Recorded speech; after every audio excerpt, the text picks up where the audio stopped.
with Bitcoin setting new all-time highs at $108,000 over 2 weeks ago. Since then, Bitcoin and alts have been struggling, now down over 15% and still over 30% for many alts. The question is though, what's in store for January? Is the current crash going to get even worse, or is it going to be a great month for the crypto market? Well, that is the topic of this video. So we'll be covering firstly the latest price action, so let's see what is going on. Then we'll compare against what's previously happened at this point in the 4-year cycle. Then we'll compare against what a typical January looks like in a post-halving year. And then I'll share the recent purchase I just made and the reason why. So basically we'll be doing analysis from different angles, and then we'll be able to see based on probabilities how January might be playing out. Okay, so first up, let's take a look at the latest price action and see what is going on.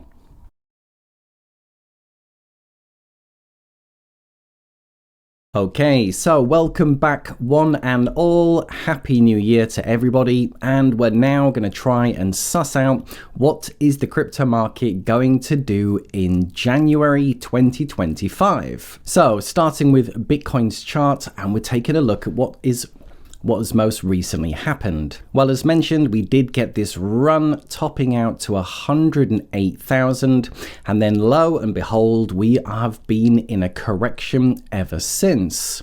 And now the measured move is approximately, it's about 15% down. So from a pure technical point of view, the line in the sand to watch is going to be around here, which is going to be about $90,000.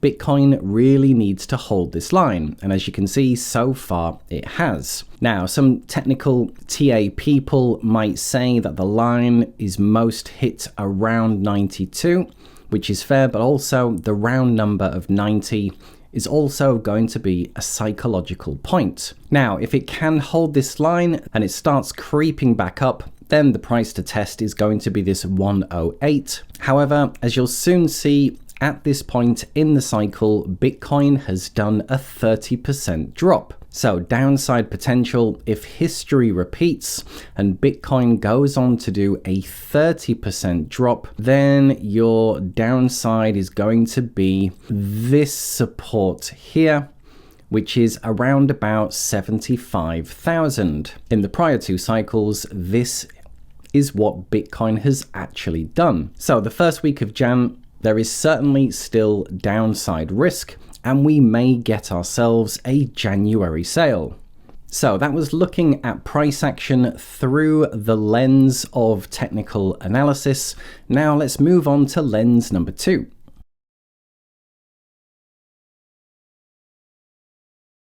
So lens number 2, we're going to try and figure out what is going on and what is likely going to be happening in January through the lens of the Bitcoin halving. So we can look at what the cycles have done at this point and try to predict what's going to happen now.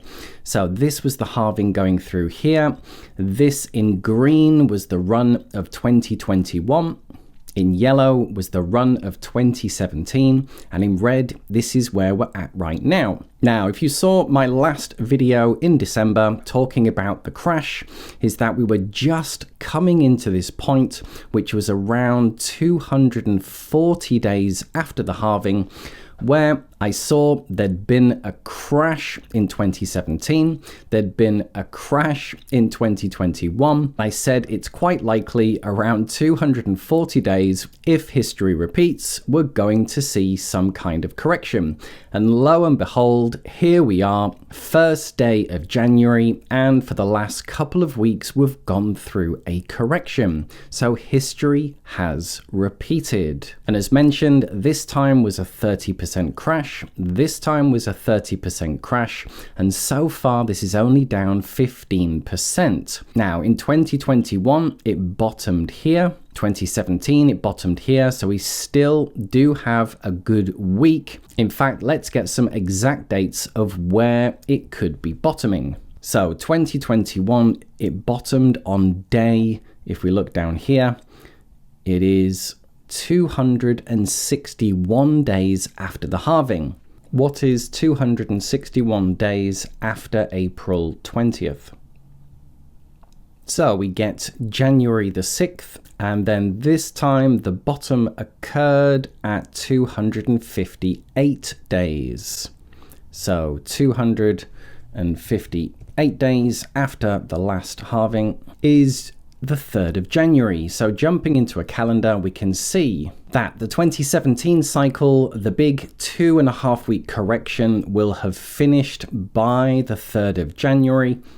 And then the 2021 correction, which was 3 weeks long, will have finished by the 6th.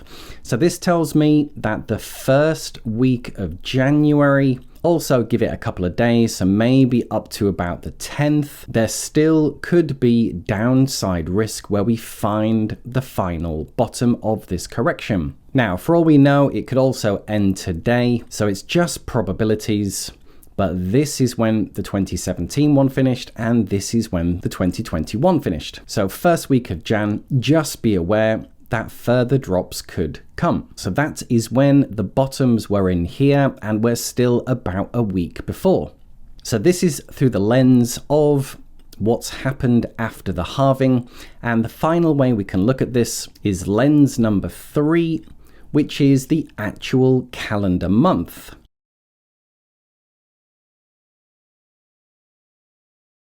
So this one in green was in fact a January crash. However, the one in orange, 2017, this was actually a March crash. And it's because the halving is at different times every 4 years. So this one was January, but this one was March. But if we go back, there was also a crash in January. So looking at through the lens of a typical January, in a post-halving year, there was in fact a crash in this cycle and a crash in this cycle as well. Now, as this one also occurred in a January, let's just jump in and take a look at what had happened in 2021. So let's just cross-reference what was going on with Bitcoin and also Ethereum. So as we saw, January started here. So January actually started really, really well. There was a very big run-up. And then from the 8th of January, it then pretty much crashed for the rest of the month. So very bloody. It had bottomed out about the 22nd, almost double bottom by the 27th before bouncing back and finishing here. Now, the reason I prefer the first lens of days after the halving is because you have to take into account what had gone on before. And for me, pretty much nearly every single time, whenever you get a really bad correction, it pretty much always follows a massive run. So if we look just before it, from the end of December, it had done a 90% move.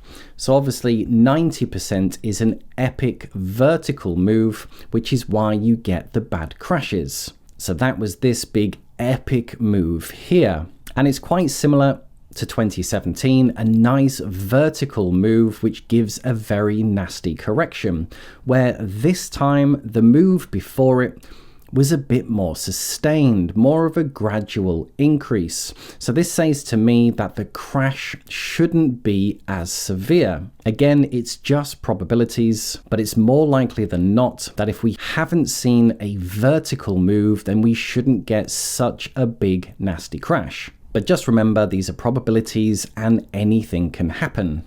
And again, in this 2017 cycle, when it was January and it also had this very nasty crash, you can see it was growing gradually, but then it had one of these vertical moves to the upside, which is probably why you get such a steep correction. So this also backs up the theory that we may not get such a terrible crash this time around. And finally, one last way to look at this, which again, looking at the January of the post-halving year, we'd be focusing on these months here. So this is your halving year. Post halving year, we can see that Bitcoin, I think it had done this massive run and then this massive correction before pretty much coming back to flat. And then 2021, even though it spent most of the month coming down, as we saw, it still finished up 15%. Now with 2017, this way we also get an easy comparison to the prior month. So if we look at the month before this, we can see it was very, very strong. So a 30% run, which means it's quite likely that you get a correction. And what have we just seen? A massive month in November. And what do we see? A correction the following month. So taking all this into consideration, I would say that it's likely Bitcoin is going to have a good month. And then finally, Ethereum.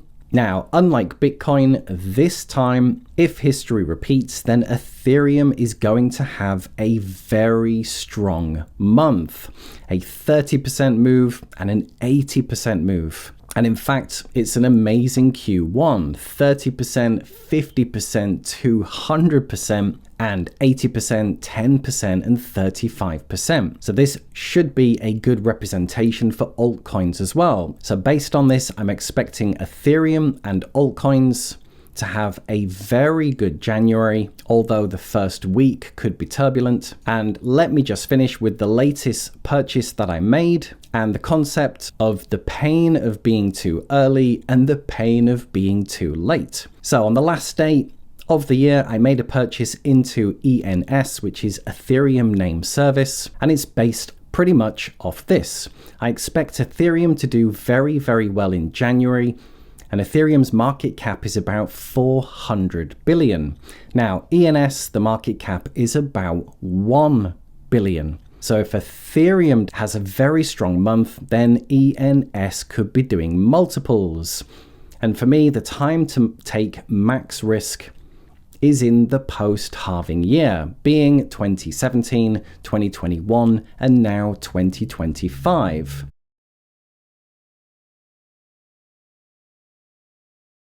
And the reason that even though I said the first week of January could be turbulent, why have I already made my purchase? Well, it has to do with the pain of being early versus the pain of being late. As annoyingly, it can seem that you just can't win in the crypto market. If you make your purchase and the market keeps going down, then you feel the pain of being too early. Then if you don't make your purchase because the market's been correcting and you think it's going to go further, so you hold off, then all of a sudden it rebounds and you get caught stuck in cash, wishing that you'd bought in these lower prices. So that's the pain of being too late. So it feels like you can't win. You're either dealing with the pain of being too early or the pain of being too late. Now, there is also the third option that you exactly time the market after the 2-3 week correction. You happen to buy on the exact day that everything turns around. Now, I'd say that's probably a 1% possibility, so I don't really account for that. And for me, I'd rather deal with the pain of being too early, and if it does go down in this first week and a final drop, so be it, versus holding on and then all of a sudden the 1st or 2nd of January, the market rebounds and shoots up, and then you end up being trapped out of the market. For me, the pain of being too early is better than the pain of being too late. Okay, so lots of stuff covered. Let's do a quick summary of the key points.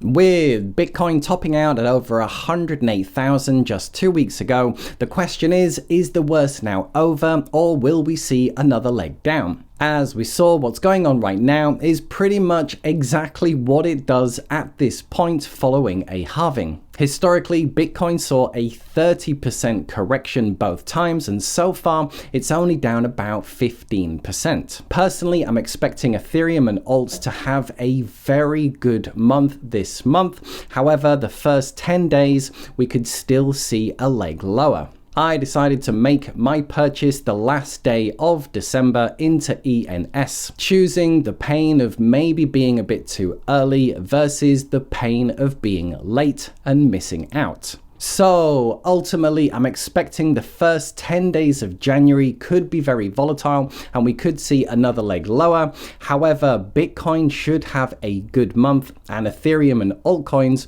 should have a very good month, marking the start of alt season. And the big caveat is if history repeats. So there you are, guys. Hope you enjoyed. Now, you tell me, are you feeling bullish or bearish for January? Let me know below. However, just remember to get rid of 100% of the comment spam and trading bots that plague YouTube comments. We are trying out the new SuperThanks Commenting system. So to get your question or comment read and replied to, or just to say thanks, then use SuperThanks below. And for now, just to say, if you did enjoy anything in the video, then drop a like, and a big thank you to everyone who does. I wish you a happy new year, and I'll see you in the next video. Bye for now.